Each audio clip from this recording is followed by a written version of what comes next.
Hello, welcome to the Last Resort Network's first exclusive book club episode. We thought we'd get into books a little bit after being in movies for about 5.5 years at this point. Today we have our three co-hosts, me, Ben, and Micah. And who are you? Me is Zach. So today we're going over the first of possibly 3 installments of Adam Smith's Moral Sentiments, or the Theory of Moral Sentiments. And this book is very interesting, dense, but fun read. And today we'll only be going over part 1. And it's mostly about propriety and the action of propriety. Propriety being the appropriateness of someone's response to a situation. And what an appropriate response looks like, what an inappropriate response looks like, where we get our judgments on whether or not it is appropriate, and what each of those judgments are. And then also, where do we as humans get these structures from? And he kind of infers that there is this innate humanity that plays into these structures and ultimately our behavioral standards, which is interesting. So we will go over it. And Adam Smith, I believe, believed in God to some extent. And we will see if there's any cross-sections with our Christianity and Adam Smith's mostly deism. Again, we weren't there. This is just what's propelled in the media. So the discussion today will cover part 1 on the actions of propriety and what it is and everything underneath that. So we can start the conversation maybe on what judges morality, right? We have these actions, we have these judgments that we make about others based on the word sympathy, and I'll let you guys talk about sympathy. And these judgments kind of dictate our passions and our motives and our thoughts and feelings about another person. And maybe just talk a little bit about that, what you learned maybe. We don't have to be experts, we're not experts, so just let me know, as I'll be the representative of the listener today. So as I moderate this session. So what do you think, Ben, first? Well, he opens up talking about sympathy, and I think like the first section stuck out to me the most. It's the beginning and the setup, I guess, for the whole rest of the section. So it kind of makes sense that because he ends up just exploring different ideas as a result of the general setup, which is this idea of sympathy.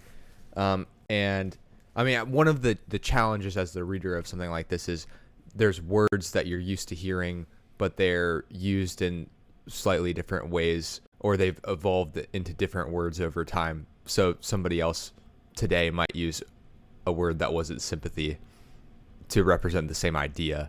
But I highlighted a couple quotes. So he's described sympathy in this way: by the imagination we place ourselves in his situation, his being another person. We conceive ourselves enduring all the same torments.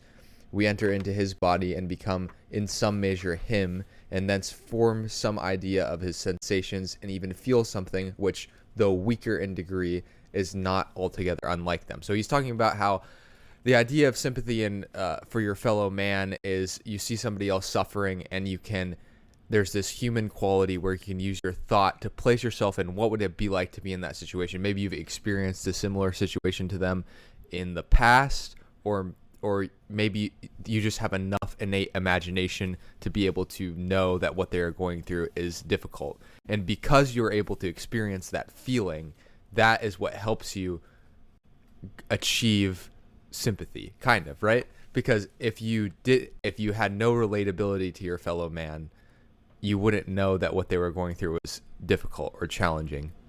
And eventually he goes on to talk about how we, later on in the book, talks about how we do the same thing for when people are more successful or have more comforts in life than us.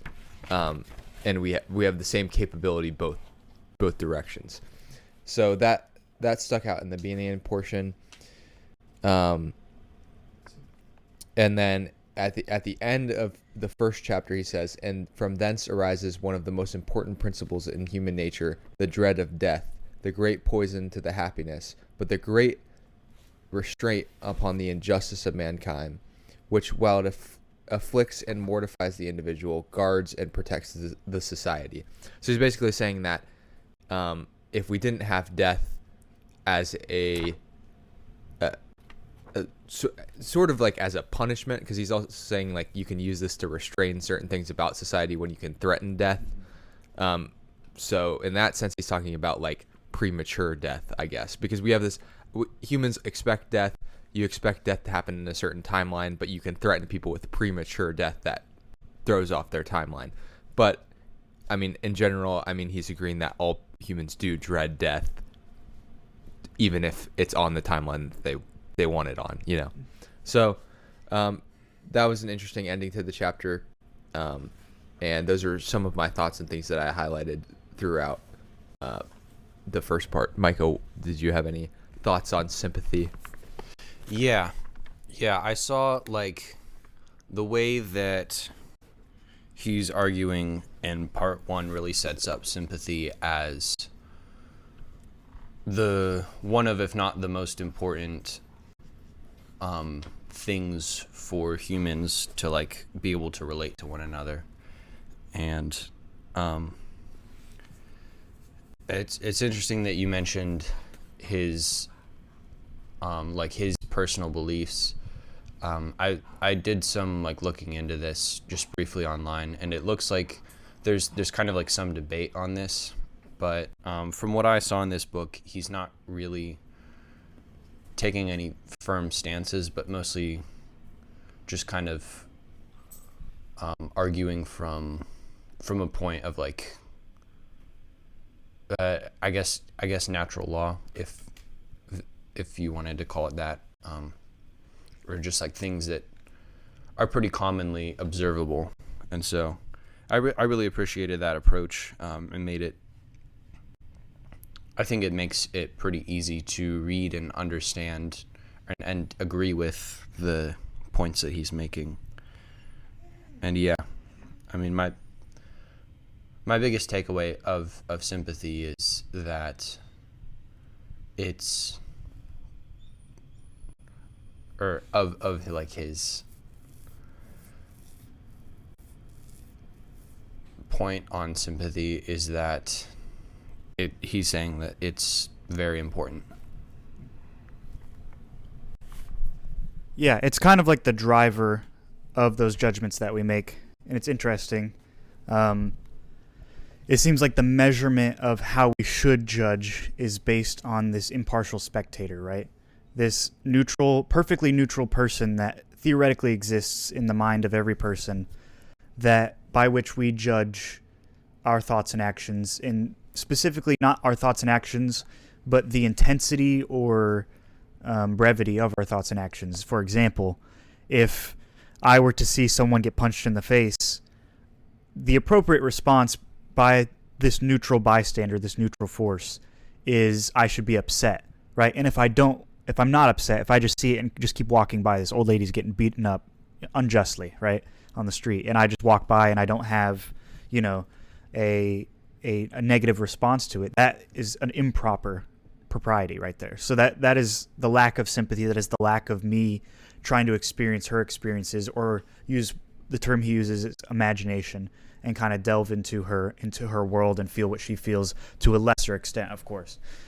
And he goes on to say that we can't actually experience exactly how those people experience it, and we can only train our imaginations to some degree to experience it to such a high level where we can accurately represent our judgment based on whatever situation, in any situation. But here's the thing, it all goes back to this neutral bystander. And I do think that's like that's my biggest takeaway, is this neutral bystander sets the pace. He is the law, right? He is this standard by which natural law is dictated. When I think of the scriptures, I think of, the law is written on our hearts. And we have this idea of what good and bad is innate from birth. I think that's just what that is. And maybe it's from a secular point, because this neutral bystander might look different from society to society. This neutral bystander might look different now than it did when Adam Smith wrote this book, right?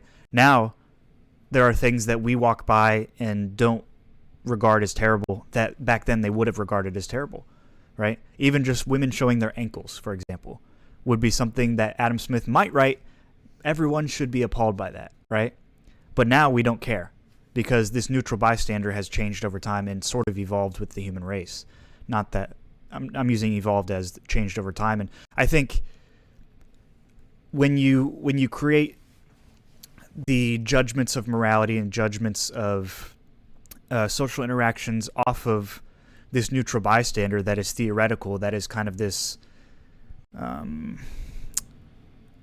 universal force behind everyone's thinking and natural law, it kind of takes away the actual standard of perfection to some degree, because it allows it to change over time as society changes, because clearly society changes. Adam Smith knew this. He was one of the founders of America. And he just kind of lets it be this constant but free-flowing thing throughout time. And that's, of course, dangerous, because then it's, to some degree, exactly what America wants, to be governed by the people, right? So then if you get a mix of really bad people, they're going to create a really bad government. But that's what they want, so that's what they should get. And Adam Smith believed that in all the things he wrote. So I can kind of see the undergirding philosophy of letting the people rule in this. This neutral bystander setting the pace for morality. The Constitution setting the pace for people governing the people. Now, of course, he does, in the Constitution, Bill of Rights, whatever, all of it has these great laws to restrain evil, right? That's good. So he still allows there to be law. But at the same time, morality is, in his stance, very solid and non-moving. But from my point of view, it's very moving and fallible. So the word I thought of was the laws written on our hearts. That's kind of how I compare it to my worldview. If I'm just going to allow Adam Smith to kind of flesh out his own worldview, I see consistency in the small details of what he's saying. Because I can put myself in that situation and think, oh, that old lady that was getting hurt, she probably should have had someone stick up for her, which means someone had to feel bad. And me, you guys might know me, I'm less emotional than the average person. I might be a little bit less affected than my wife, for example. And I would believe in the bottom of my heart that Anna would have a better response to that than I would, based on her natural proclivities to feel sympathy.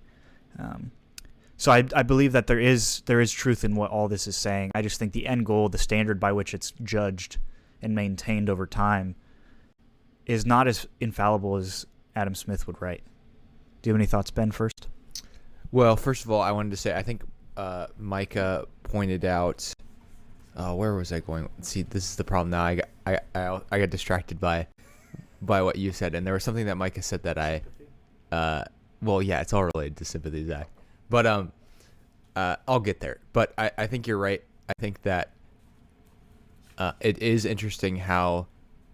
Here's what I was going to say about Micah's point. I knew if I started talking about what you said, it would remind me of what Micah said. It's very observational. So I imagine Adam Smith as someone who's like a pretty thoughtful person and who has, sat around at, what do they call them, pubs? Or just with society, and has observed how people interact with each other and the unwritten codes of social norms. And coffee houses at the time. Coffee houses. He would have spent a lot of time thinking, and now he's finally like getting it out. But I think what you're saying is true. The ideas flow together. They don't oppose each other, just to be clear. In that he's sort of just in a window of time, and once he has observed all these things and understood them, now he is sort of basing his idea of morality off of these pre-established things in society that already exist. But he's not really asking whether they are the way that they should be or not. He's just establishing based off of these things seem to go better when we do it this way, and then he gives examples of when we do things the opposite way, or why we detest certain things rather than have sympathy. And he keeps giving examples of all of those things throughout the chapter. But there's no underlying, like we would go to the Bible and be like, well, this is the way that we act, or we've decided to act, but is that actually consistent with the Bible? But there's no text that or underlying writing that he's referencing back to for his arguments. He is just taking what society has already set up and being like, maybe a little bit, how can we improve this? Or how can we make sure that we keep doing the things that seem to go right? I think it might be more of that. Because I think there's a lot of parts of the way society is set up that he admires and likes, but he just knows that we don't, or the people didn't always do those things. And so he's like, well, if we set it up so that we can play to our strengths, essentially, then, everything will be good. But it is interesting how it does set up room in the future for things to change, and the founding fathers allowed for this, but they may have not imagined how quickly society would drift in a different direction, how fast new ideas could come. I mean, the Industrial Revolution and those periods are kind of shocking because of how rapidly things develop. It's like nothing develops. Things develop very slowly for so long, and then all of a sudden you hit a point of no return, and it's like things are all of a sudden developing at a much faster rate than people are thinking. And for the founding fathers, it may have even steepened from what they imagined the rate of change and ideas, and the way that people are able to quickly spread ideas has certainly changed over the last 250 years or so. Anyway, that's not even a new thought on the chapter. It's just the thoughts on the thoughts that have already been said. So he gives all of these examples of, and I love how the chapters are labeled, because there's one, the chapter 3 has like a really long title in section 1, and then chapter 4 just says the same subject continued. It's just like so different from how we write books today. But he talks about mutual sympathy and like the idea of love, and sort of he talks about it in a way that's kind of like a lot of it is like really utilitarian thought. Like the reason we do things, like the reason we love other people is sort of it is sort of self-motivated. I don't know that it's explicitly said that he thinks it's self-motivated, but it's like you understand that that there's a satisfaction out of mutual sympathy. So if you can find that and achieve that, that's a good thing. But it's kind of still rooted in the idea that it's good for you, right? Yeah. And then he talks about how we like judge propriety and affections. I'm not even going to pretend to understand. I'm not reading out the title of this chapter because I don't fully comprehend what he's trying to say with it, but I get some of the ideas that he says in the chapter, because one of the quotes I highlighted was, to approve of another man's opinion is to adopt those opinions, and to adopt them is to approve of them. So when we discuss things, like if we were to be like, Zach said this about what we should do with our lives, if I was like, yeah, I agree, but then I went home and I didn't do the thing, I still did the opposite, or another thing, not Zach's opinion on how we should live. Then I didn't really agree with his opinion because I didn't take the actionable step to change. So that's very logical, and I think the point he's making with that is that's how we should like make different decisions in society. Is someone says something and everyone's like, yeah, that makes sense, and then they actually go listen to what the person said. Yeah, it's like this agreeableness. He's saying even logic submits to this natural law, where which we as humans only agree with someone's logic or intellect to the degree of which we understand ourselves. So there is this, anything that we partake in must be in the middle of the Venn diagram, whether that be sympathy, morality, thoughts on a judgment of an action or an event, or logic, right? So if you say, Ben, we are doing a book club and we're the best book club in the world, there will be some things I agree with that and some things I don't. And whatever's in the middle is the stuff I'm literally going to take away when I go home. And if I'm a consistent person, right, I'm not the postmodern man, then I'm going to go home and say the things that I say I believe, right, or do the things that I say I believe. And there is some interesting cross sections here, because you said that essentially it is like this for yourself paradigm, because at the end of the day, we're only agreeing with things that we already know in our own logic, agree with our moral frameworks, mental frameworks, or what we know to be true, or we're only agreeing with those things that we can feel or relate to someone on, right? So essentially, we're only experiencing the world to the degree of which our feelings and knowledge go. And I would be interested to know what Adam Smith's, I wrote this note, mirror neurons, okay?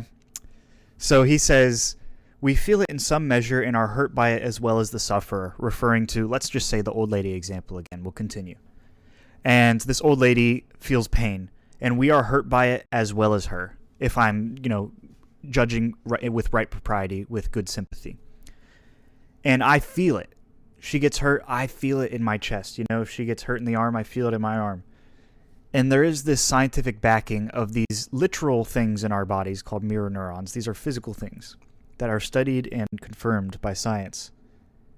That when we experience or watch something happen to another human or animal or mammal specifically, we can experience some type of relatability chemically in our brain that is naturally there.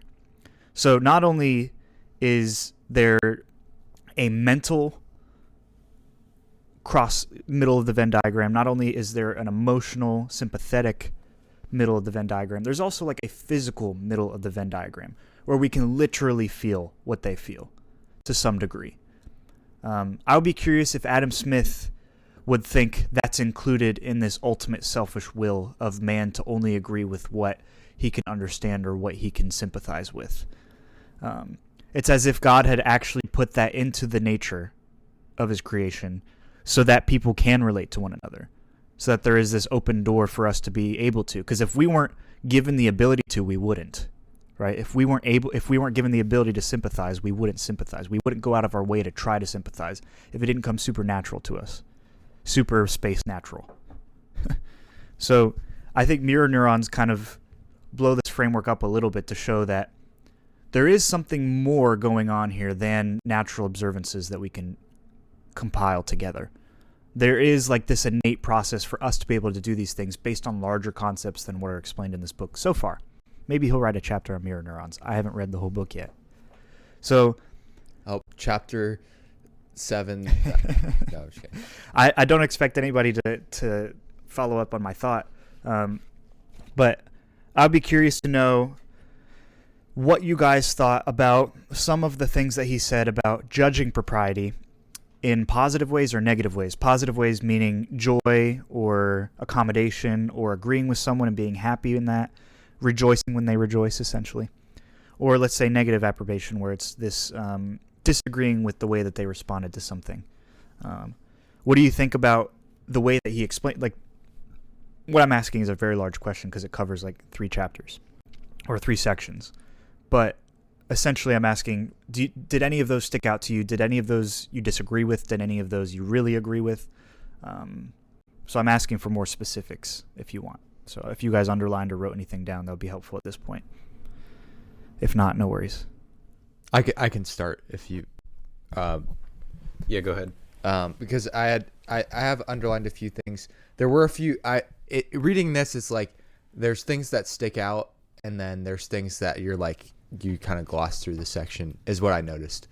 And maybe it was a little random for me, like what sections like really I resonated with more than others. But there was a line, or it's still it's at the end of the first section. So we haven't really even gotten into all of the discussion about propriety, but he talks about somebody judging art, and he uses as an example. He says, when a critic examines the work of any of the great masters for poetry or painting, he may sometimes examine it by an idea of perfection in his own mind, which neither that nor any other human work will ever come up to. And as long as it compares to the standard, he can see nothing in it but faults and imperfection.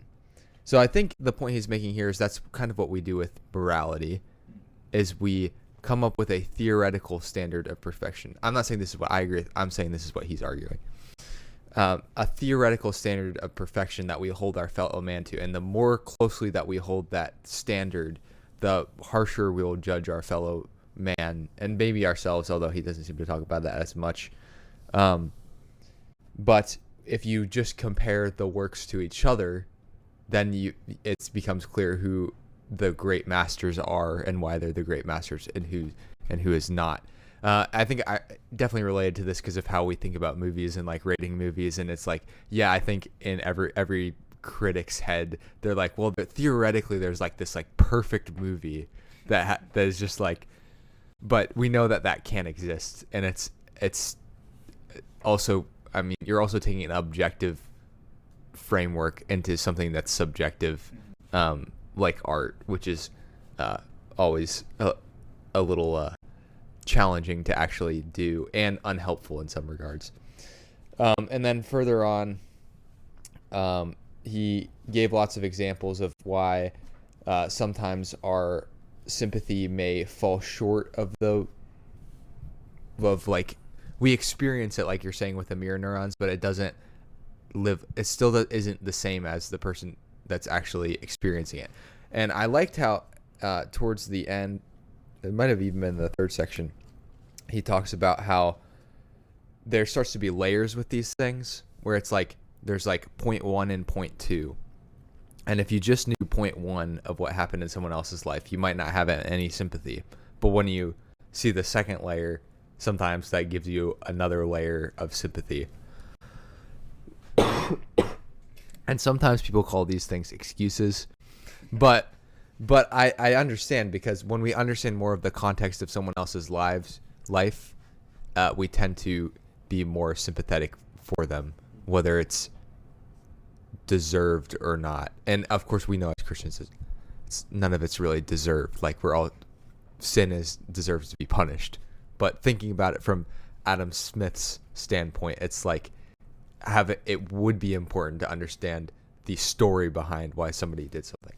So those are some thoughts that come up. Do you have any thoughts, Micah? Would you mind repeating the question, Zach? Mainly, I'm kind of delving into what are your specific thoughts or notes on the specific judgments of propriety that he had brought up. So, like sympathy towards someone's, lack of sympathy against someone. He gave 3 chapters of examples of different things. Did you have any that you really agreed with, didn't agree with, any that just stick out at all? Yeah, for sure. I think the thing that most stuck out was how he talks about our judgments of different emotions in others, and the way he really dives into specifically anger, joy, and grief or sorrow, where like the natural response to joy is that like we want to share in the joy and of others, and we will try and do that as much as possible. Whereas with sorrow, well, like we know that will be painful, and so we are kind of guarded against it. And then anger, he said, more than any other emotion, is like something that when we see it in others, we're not very quick to agree with that, because the reason that he gives is like, because if someone is angry with someone else, then it must follow that there is someone who like they're angry with who disagrees with them. And so, we can't, not everyone can be right in that circumstance. And so, yeah, just again, coming back to like in many ways, how the natural law is consistent with the biblical understanding of anger, although it's not quite exactly in every way, but just the idea of like being more guarded against anger naturally. Yeah. Yes, those are my main takeaways from that. Towards the end, he starts talking more about which I think Zach started to allude to. Like the chapter titles become things like that, though our sympathy with sorrow is generally a more lively sensation than our sympathy with joy, since he's already talked about how we are rejoiced with those who are joyful. But now he's saying, and now we are sorrowful with those who are sorrowful. But the sorrow is a stronger sensation or feeling than the joy that we experience. But then he says, but it commonly falls much short of the violence of what is naturally felt by the person principally concerned. So sorrow is an even more extreme form of emotion, if that's fair to say, and it's like then we experience joy. It's like the shock of sorrow stings much more, which I think makes sense with like the fall. Like we would like, it's almost like becoming joyful and rejoicing is like work in some circumstances. Like we work towards it. We work towards having lives where we're joyful all the time. But sorrow is often brought on by circumstances that are out of our control. So and humans often, one of the biggest struggles is that we like to feel like we are in control. So when things make it apparent that you aren't, it is strong. And it's not just related to that. I mean, it's related to sympathy. It's related to sorrow may come from somebody dying who you loved. That's mutual sympathy. So now it's like a break of the mutual sympathy, at least on this earth. And he brings up some interesting points, which I think go on to some of the, Adam Smith is most commonly known for being an economist, and now we're starting to get into some of the stuff about societal wealth, class structure at the end of the book. We're not even close to the end of the book. The end of this section, and he says, like one of the quotes is, "We are glad, we say, on account of our neighbor's good fortune, when in our hearts perhaps we are really sorry." So sometimes the good fortune of others, which we are supposed to rejoice in, actually brings us sorrow because we start comparing ourselves to that person and wondering why we ourselves aren't experiencing that same good fortune. Because even though we can experience joy with someone else having a good thing, it's a much softer than the person principally concerned with that happening. And then later on, he talks about ambition and why people tend to sort of align themselves with those who are the most ambitious and maybe also the most rich. And he begins it by saying, "It is because mankind are disposed to sympathize more entirely with our joy than with our sorrow that we parade our riches and conceal our poverty." So we maybe experience internally sorrow more harshly, yet we want to display joy more proudly. We don't want to display our sorrow. It's very like personal, like I'm going to remove myself from society. In other societies, I think there's much more encouragement to publicly display sorrow, like wailing and periods of sorrow. But in the society that has been set up, this Western civilization, it's now not that way. It's like sorrow is to be reserved and joy is to be displayed.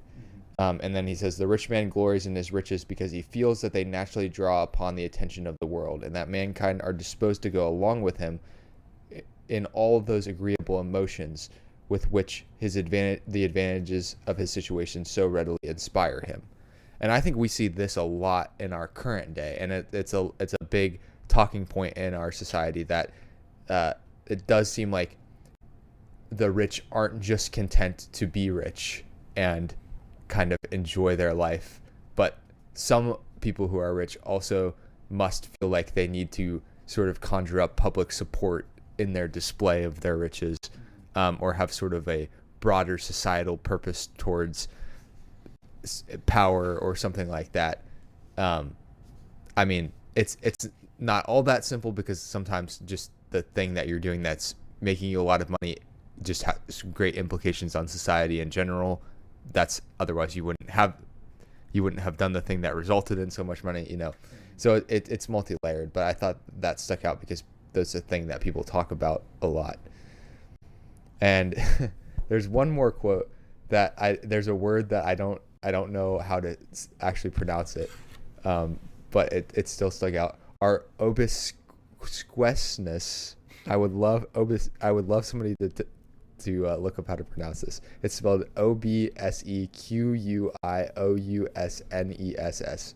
Obsequences to our superiors more frequently arises from our admiration for the advantages of their situation than from any private expectations of benefit from their goodwill. I thought this hit the nail on the head. Usually when people admire people who are rich, it is because of the advantages that they have. It's not because they interacted with them and studied them and said, this person is a good person to look up to, and therefore I'm going to align myself with them. It is surely based on the advantages. And that's another sort of human sympathy. We can imagine what our life would be like if we had those advantages. And so we are naturally inclined to drift towards that person, and maybe something has to happen to sort of push us the other way.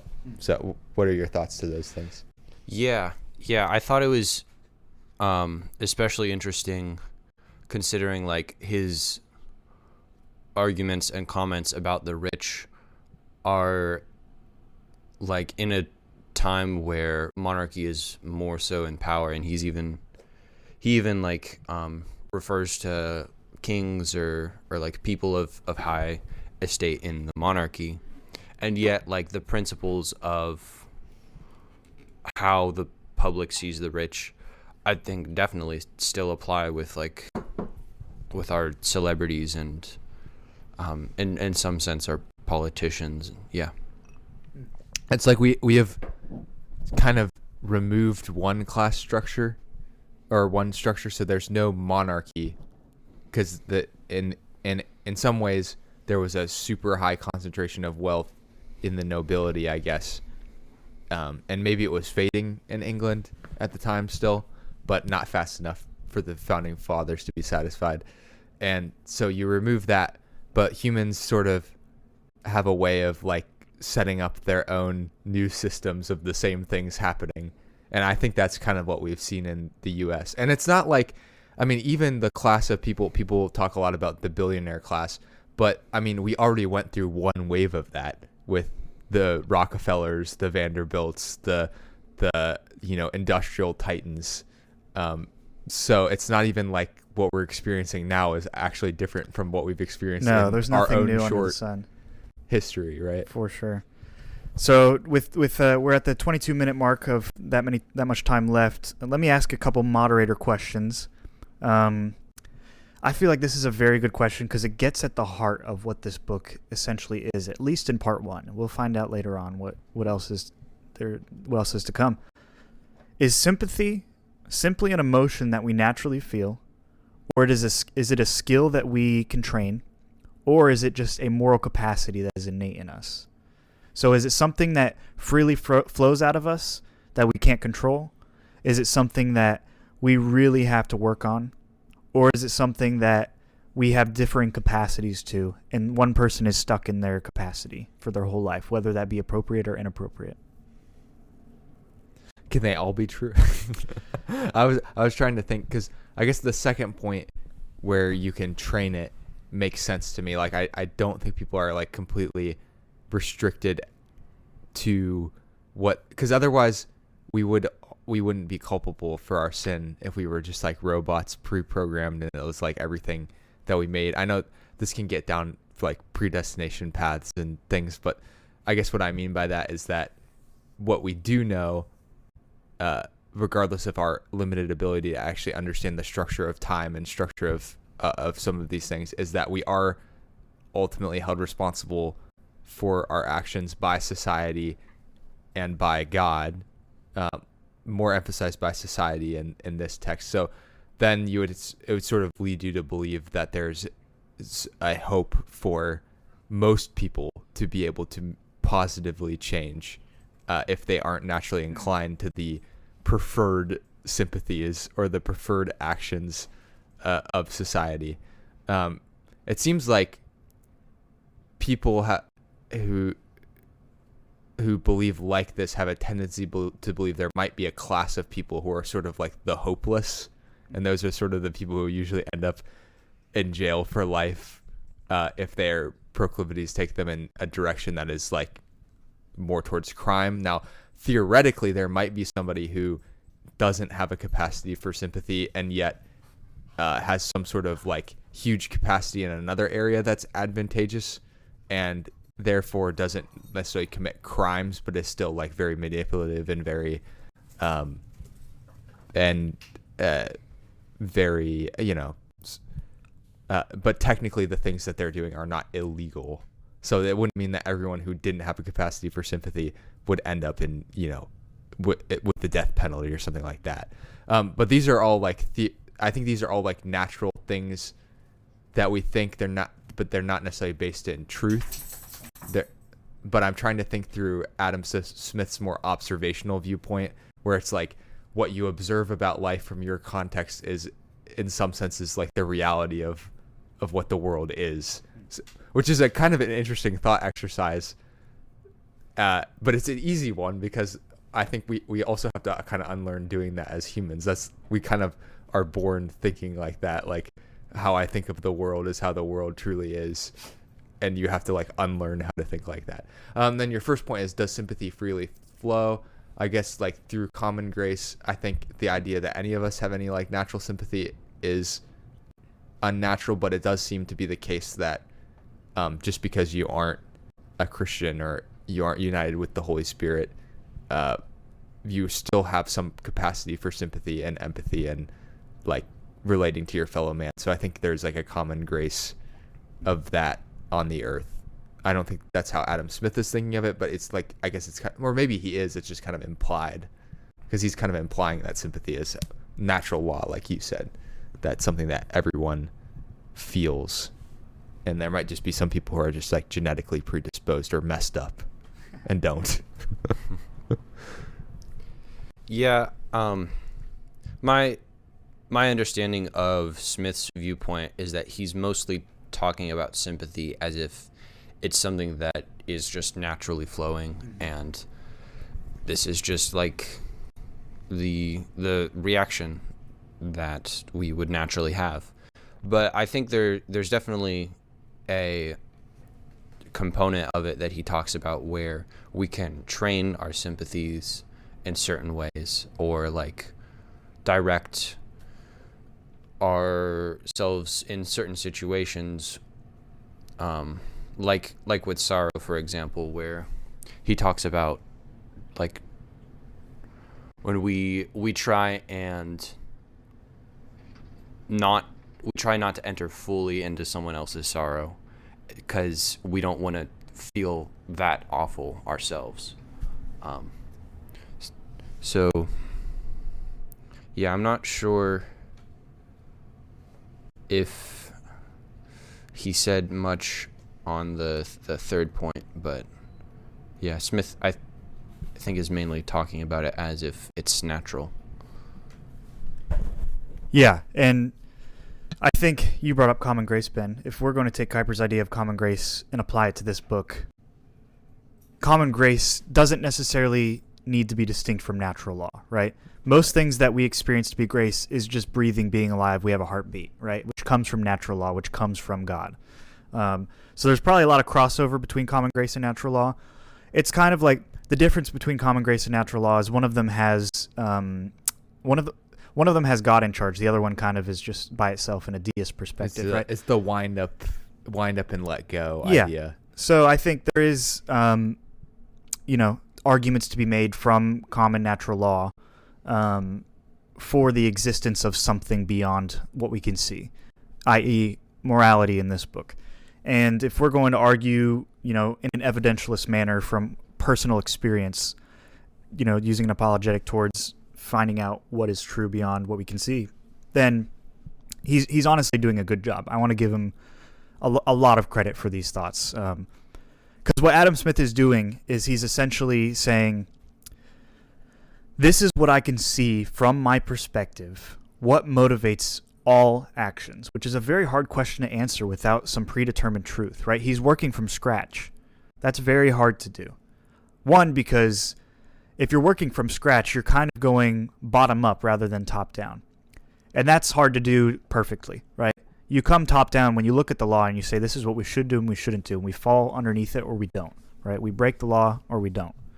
And bottom up is we have these actions that kind of predispose us to act in a certain way, and then the law is made based off that, right? And that's essentially what democracy is. There can be so many safeguards to protect us from our own sin in democracy, but essentially that's the core of it, right? So it's both common grace and natural law. It's common grace from our perspective because we know that God initiates, but it's natural law from his perspective because he's working, whether he believes in God or not, he's working bottom up. So I do think it's an apologetic difference. I think it's an epistemological difference of just how do we know what we know? Do we know it from experiences or do we know it from revealed will, right? And if God's acts of his decrees of creation and providence, right? If those are not how we understand morality, then how do we understand morality? So he is kind of maneuvering the law, right? The Ten Commandments essentially to create a humanistic law. So there's positives and negatives of that. I think the positives are it reveals that there is more beyond this realm than what we can see. If he's arguing from the most naturalistic standpoint, he can already prove from this book, in the first part of it actually, that morality exists, that we all ascribe to it whether we know what we do or not. So that proves that there's something else that is a framework that we all ascribe to, whether we believe in God or not. So that's helpful. This can be evidentialist perspectives of apologetics in general. Like we can use this to prove someone that their morality exists. Now, does it take you where it needs to go? No. In the same way that the law doesn't lead you to Christ, right? The promise does. This evidentialist perspective of using facts and logic and our own personal experiences to describe morality doesn't actually lead us to what morality is. It just leads us to a pretty messy idea of what motivates us. And that morality can change over eons, right? It can change over time.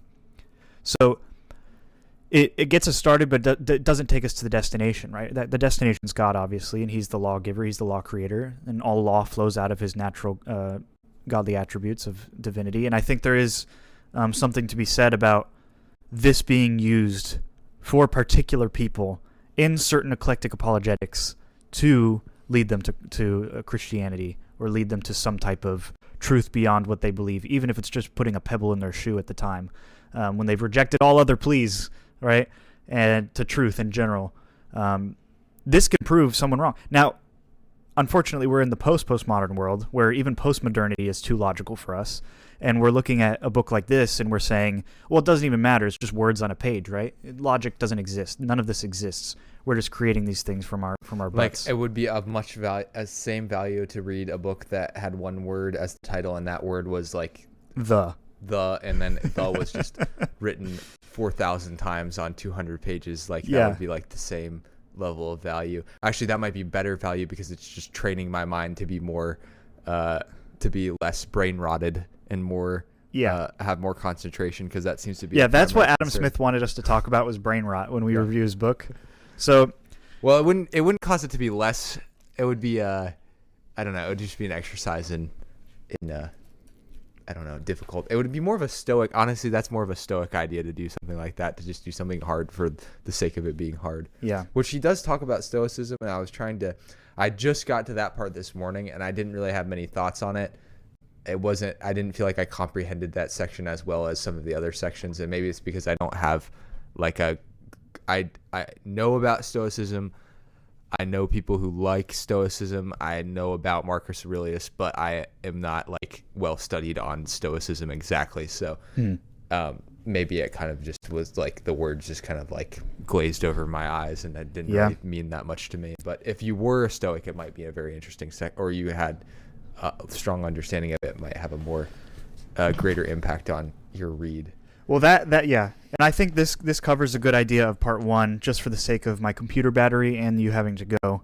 I want to be able to save it. So do we have any tiny little last thoughts in the last minute of this first part? Yeah. Just building off of what you said, I really like the concept. I believe Augustine came up with it, of like coming away with like the wealth of Egypt and being able to take things that aren't necessarily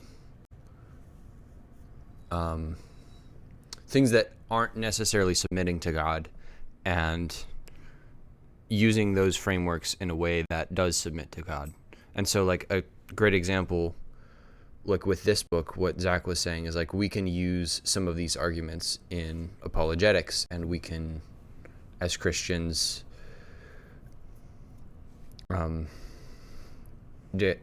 use the parts of it that are true and discern what parts of it are not true. But I think Zach is also right in saying that like building from the bottom up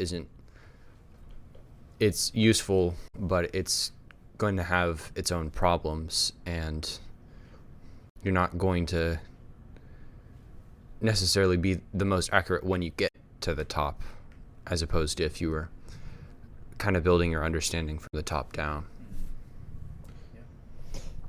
Those are all great thoughts. And I think Zach and I it's become our thing, basically, is that we're big advocates of that idea of extraction. I mean, that's kind of what we've developed the Movie Vault into being. I don't know that was our intent purpose. Well, that's all you can do in a postmodern world, is extract the good and reject the bad. Yeah. And point to a larger good framework. And it also explains why, because you're a Christian doesn't automatically make you have the same talents that Adam Smith had.